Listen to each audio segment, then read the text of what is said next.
Me llamo Miguel y esta es la historia que me hizo cuestionar todo lo que alguna vez creí sobre mi familia. Desde que tengo memoria, mi abuelo fue un hombre devoto, dedicado a su fe y a la pequeña iglesia en la que servía como pastor. Pasé muchos veranos en su casa de campo, donde los días transcurrían con calma entre sermones y oraciones. Sin embargo, nunca imaginé que aquel lugar sagrado ocultara un secreto tan oscuro. Todo comenzó la noche en que mi abuelo enfermó. Mi familia lo llevó de urgencia al hospital y yo me quedé solo en su casa para cuidar de sus cosas. Mientras revisaba los papeles que dejó en su escritorio, me encontré con una vieja carta que jamás había visto antes. La carta estaba arrugada y manchada, como si alguien la hubiera intentado destruir y luego se arrepintiera. La letra era apresurada, como escrita con prisa, y comenzaba con un nombre que nunca había escuchado, Rebeca. La carta decía: «Padre, no sé si leerás esto, pero necesito confesarte algo.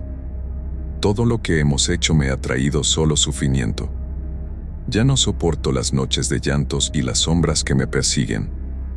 He intentado huir, pero siento que algo me sigue siempre, incluso a la iglesia, donde debería encontrar paz.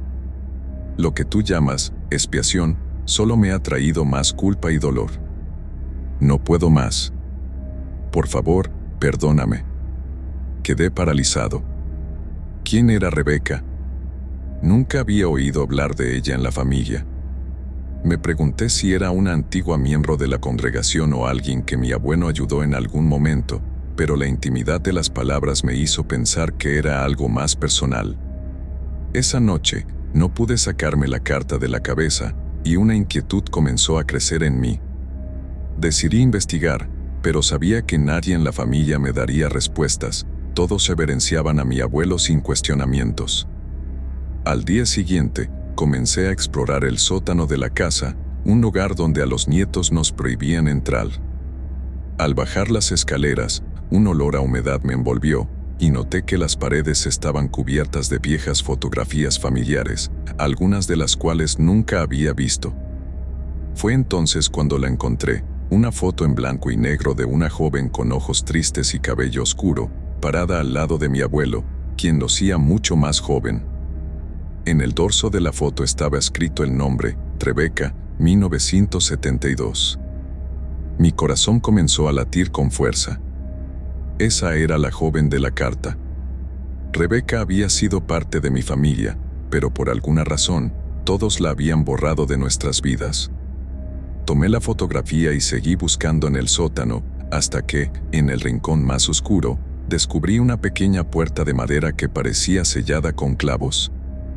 Me armé de valor, tomé una vieja palanca y, con mucho esfuerzo, logré abrirla. La habitación detrás de la puerta era pequeña y fría. Había un altar en el centro, cubierto de polvo y con un extraño crucifijo que no se parecía a nada que hubiera visto antes. Sobre el altar, un cuaderno de tapas hojas descansaba en silencio. Lo tomé entre mis manos y lo abrí, notando que estaba lleno de páginas escritas por Rebeca. Me senté en el suelo y comencé a leer. Las primeras páginas hablaban de cómo mi abuelo había obligado a Rebeca a seguir un camino de redención. Según ella, él creía que ella estaba poseída y que su deber era purificar su alma a través de rituales que iban más allá de cualquier práctica religiosa que yo conociera. Describía noches enteras de rezos, ayunos extremos y encierros en esa misma habitación, donde mi abuelo decía que ella debía enfrentarse a sus demonios. A medida que avanzaba en la lectura, las palabras de Rebeca se tornaban cada vez más incoherentes. Hablaba de visiones aterradoras, de sombras que la atormentaban en sus sueños, y de un hombre sin rostro que aparecía en la esquina de su habitación cada noche. Decía que su padre, mi abuelo, le insistía en que todo eso era una prueba de su fe y que debía resistir para expulsar al demonio. Pero la última página fue la que realmente me heló la sangre. Con una letra temblorosa, casi ilegible, Rebeca escribía: «Padre, has cometido un error. No había demonios en mí, pero ahora algo ha cambiado. Ya no soy yo misma. Siento que algo oscuro crece dentro de mí, algo que no puedo controlar. tengo miedo de lo que podría hacer. Por favor, ayúdame o libérame de esto. Dejé caer el cuaderno al suelo, incapaz de asimilar lo que acababa de leer. Mi abuelo había sometido a su propia hija a un infierno en vida, creyendo que estaba poseída. La había maltratado hasta quebrarla, hasta convertirla en algo que ni ella misma reconocía. Con la mente llena de preguntas, me fui del sótano, tratando de entender cómo alguien tan venerado por la comunidad había ocultado un secreto tan horrible. Esa noche, fui incapaz de dormir.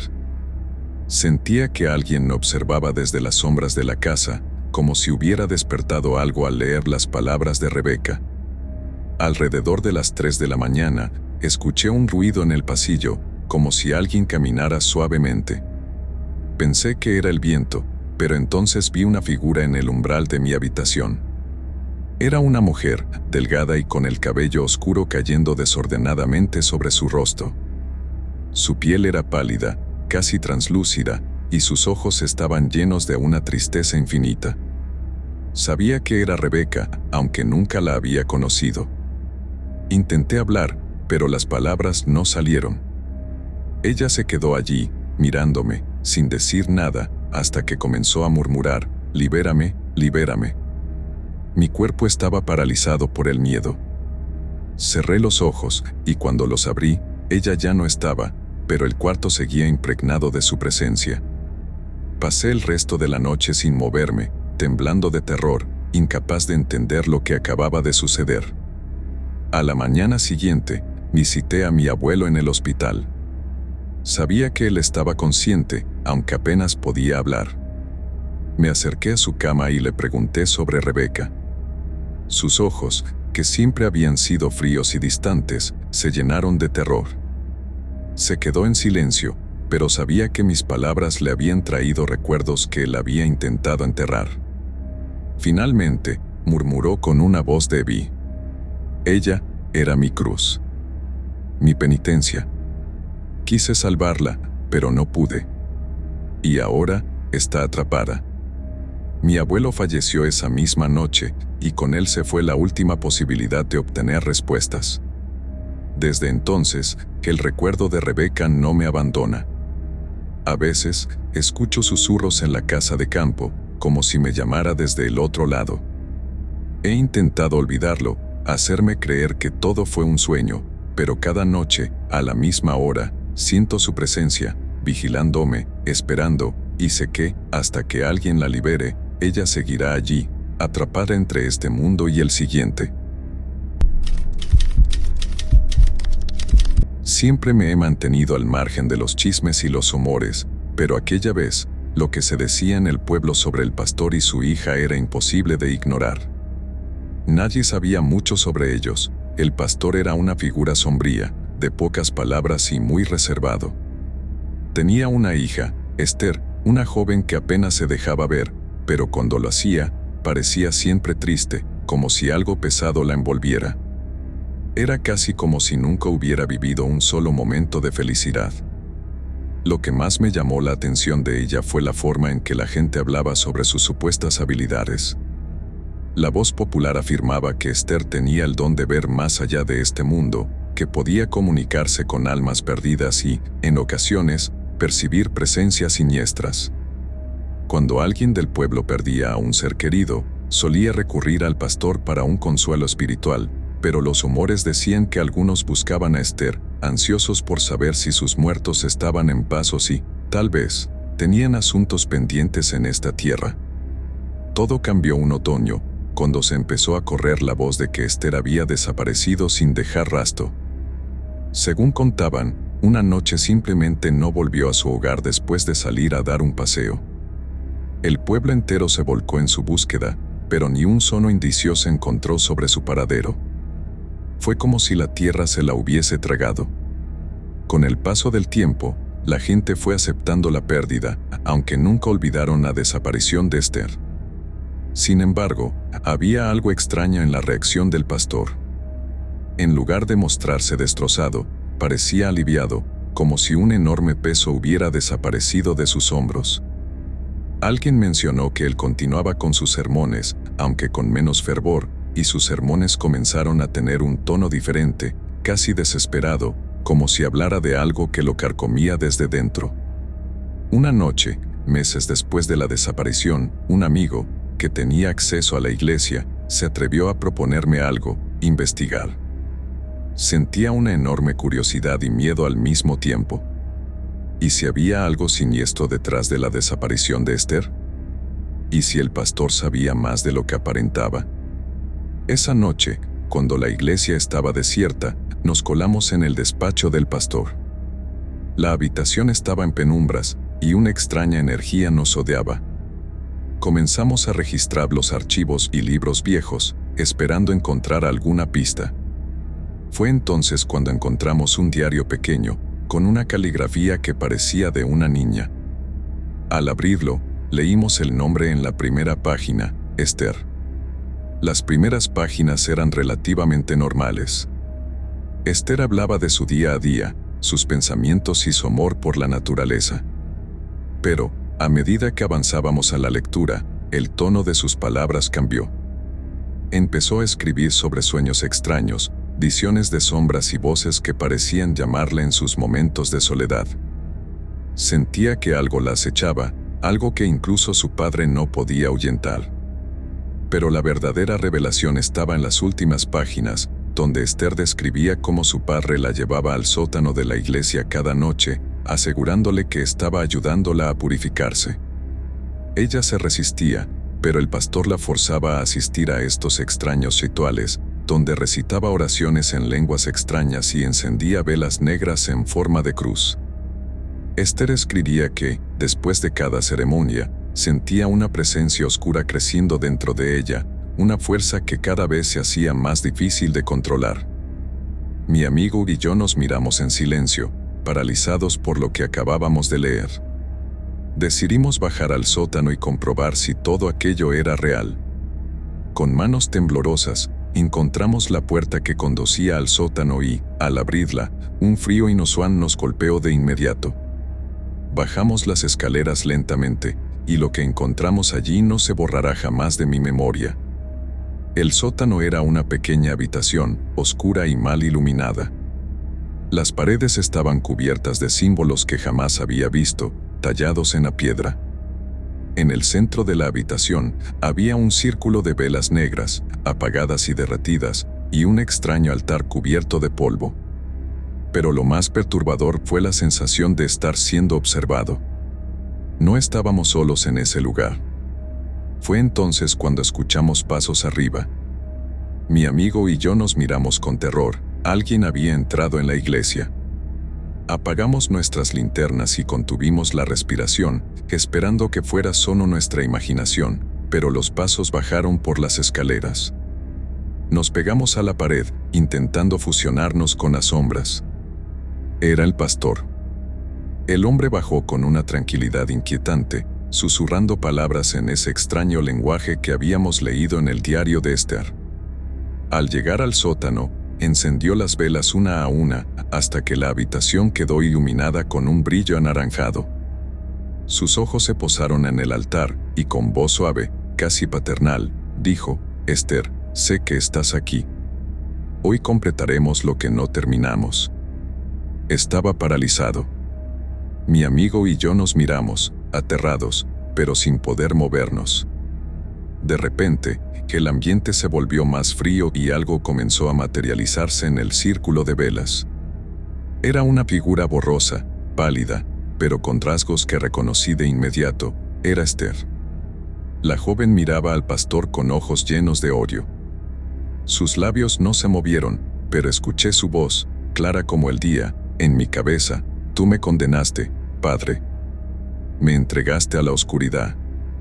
El pastor cayó de rodillas, suplicándole perdón, pero la figura de Esther avanzó hacia él, cada vez más nítida. Lo último que escuché antes de salir corriendo fue un grito desgarrador y el sonido de alguien cayendo al suelo. No volví a ver al pastor después de esa noche, y en los días siguientes, la iglesia cerró sin explicación. A veces, paso frente al edificio abandonado y puedo sentir una presencia, como si alguien me observara desde las ventanas rotas. Nadie habla de Esther ni del pastor, Y yo, aunque sé la verdad, prefiero guardarme esta historia. Pero hay noches en las que, cuando el viento sopla fuerte, escucho el susurro de una niña que clama justicia, atrapada para siempre en la oscuridad. No soy de esos que creen en fantasmas o espíritus. Siempre he sido bastante escéptico y, si te soy sincero, nunca entendí por qué tantas personas sentían fascinación por las historias de miedo. Pero todo cambió hace unos meses, cuando una experiencia en una carretera desierta me hizo cuestionar todo lo que alguna vez pensé sobre el más allá. Aquella noche estaba conduciendo de regreso a casa después de visitar a un amigo en un pueblo vecino. Ya había oscurecido, y no había nadie más en la carretera, solo yo y la luna que se reflejaba en el asfalto. Tomé un atajo que mi amigo me recomendó para acortar el viaje y, aunque no estaba seguro del camino, me sentía tranquilo. A unos 15 kilómetros de la salida, me topé con un puente de madera viejo y deteriorado. No era más que un paso estrecho y chirriante que cruzaba un pequeño arroyo, casi oculto por los árboles. La madera del puente estaba oscura, y el agua de abajo corría con un sonido inquietante. A pesar de todo, seguí adelante.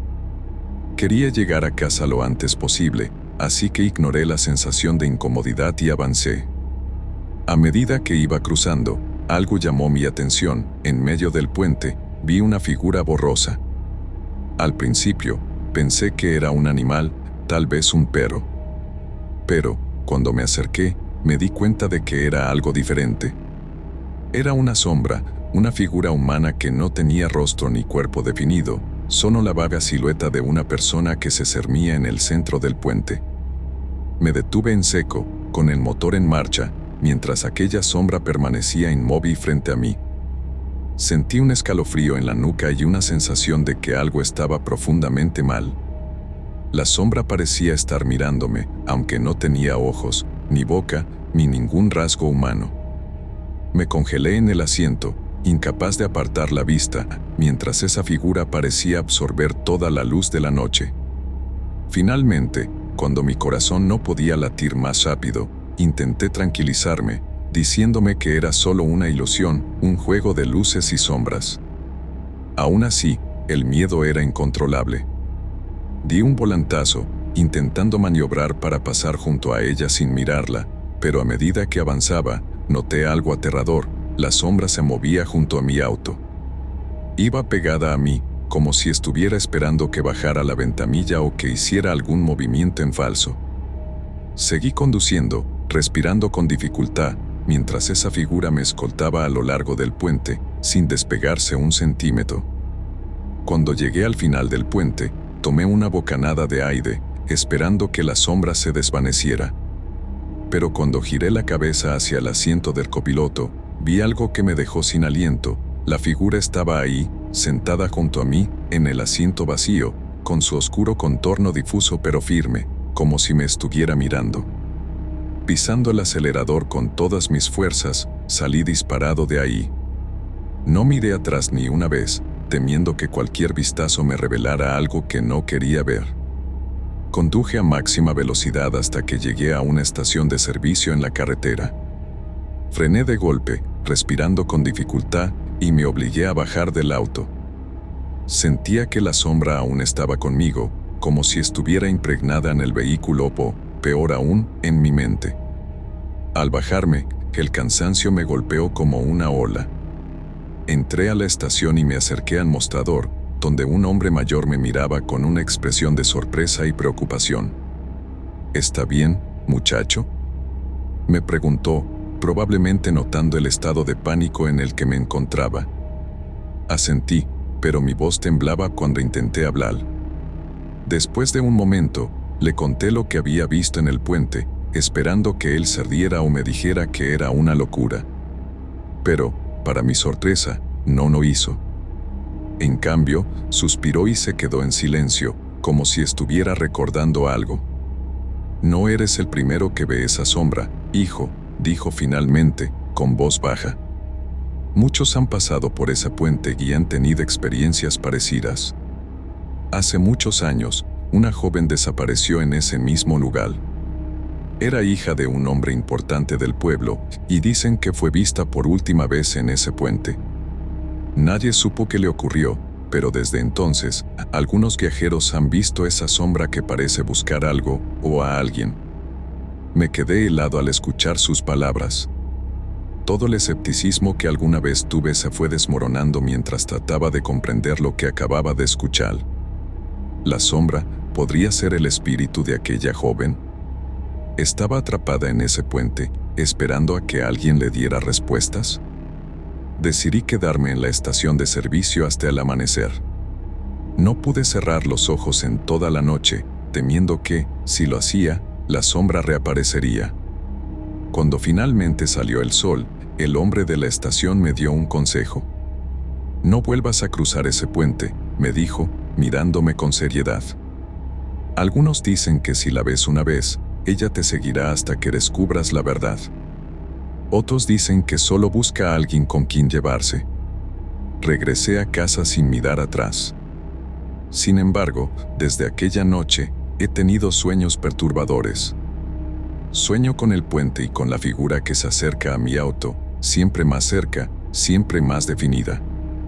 En el último sueño, logré ver su rostro por primera vez, el de una joven pálida, con una expresión de desesperación infinita. No sé si volveré a aquel lugar, pero algo en mí me dice que, si lo hago, ella estará ahí, esperándome. Y que si me detengo una vez más en esa puente, puede que esta vez no me deje ir.